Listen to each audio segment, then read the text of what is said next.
ওয়াশরুমে একটা লিকেজের কেস নিয়ে আমরা এসেছিলাম DLF2-তে। এখানে কোনোভাবে লিকেজটা ধরা পড়ছিল না।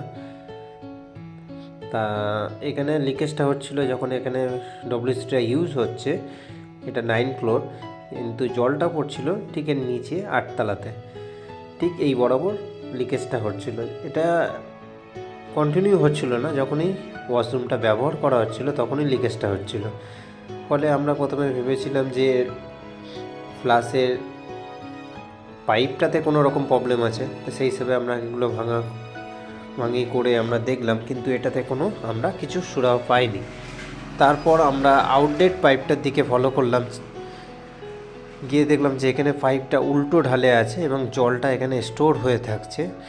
ফলে এইখানটায় জল স্টোর থাকার জন্য এই দেখুন ভিতরে জলটা স্টোর হয়ে যাচ্ছে। এর ফলে জলটা এই রাবার জয়েন্টটা দিয়ে জলটা লিকেজ করছিল। তা আমরা যখন খুলে দেখলাম যে বাবা, এই সকেটের মধ্যে কোনো রাবারই দেওয়া ছিল না। এই রাবার না দেওয়া থাকার জন্য জলটা এখান থেকে লিকেজ করছে।